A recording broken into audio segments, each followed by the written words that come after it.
Hello everyone, Dr. Rohini here.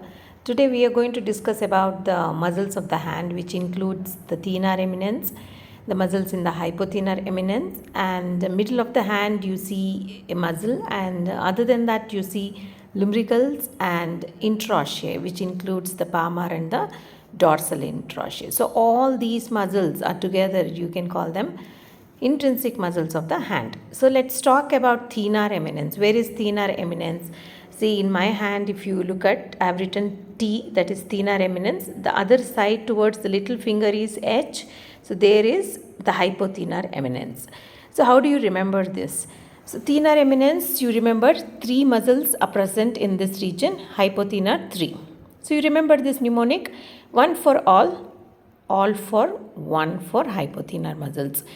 So now here you have one for all. You remember opponents, which is the deepest one below these two. Flexor, abductor pollicis, flexor pollicis, abductor pollicis, and opponent's pollicis. So these are the 3 which form the thenar eminence. Then there is abductor digiti minimi, flexor digiti minimi, and opponent's digiti minimi towards the hypothenar eminence. So this is all for one. Okay, this is how you remember. And middle of the hand you see a muscle that is adductor pollicis, which is very much superficial.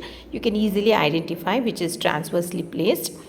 And you have, and coming to the nerve supply of thenar, it is supplied by the median nerve, and all the hypothenar muscles are supplied by the ulnar nerve.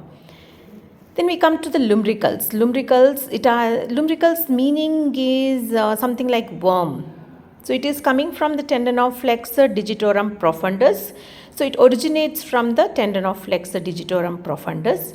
And what do? They are 4 in number, and you can categorize them like this. First one, second one, which is supplied by the median, which is unipinnate.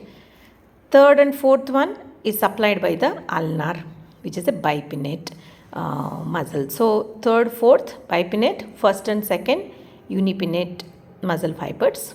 And you also should remember flexor digitorum profundus is a hybrid muscle which has supply both from median and ulnar. So you remember that way.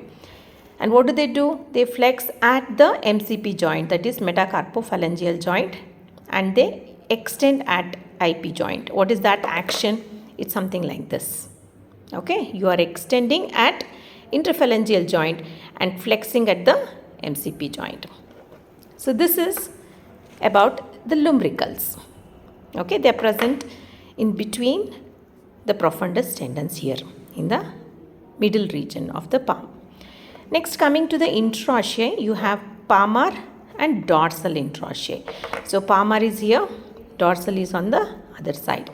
So you can see palmar, there are, in some books you see there are 4 palmar interossei, in some 3 it is given.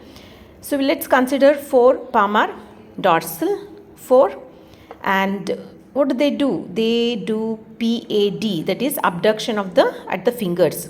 So pad, you remember, that is abduction at the adduction at the fingers, and they're all directed towards the middle finger, and they're all unipinnate in nature. So they are unipinnate and they're all supplied by ulnar nerve, that is deep branch from the ulnar nerve. So what do? What action do? You do adduction. So this is the action. So this action is known as adduction. Next, dorsal interossei. What is the action you do? Abduction. So this action is abduction, and they're all bipinnate in nature, and they are supplied by deep branch of ulnar. So all the palmar and the dorsal interossei are supplied by deep branch of ulnar. Lumbricals, whereas supplied by first and second, median, third and fourth, ulnar. The hypothenar, all of them supplied by, all the 3 of them supplied by ulnar. The thenar, all the 3 supplied by median. So this is how you remember the intrinsic muscles of the hand.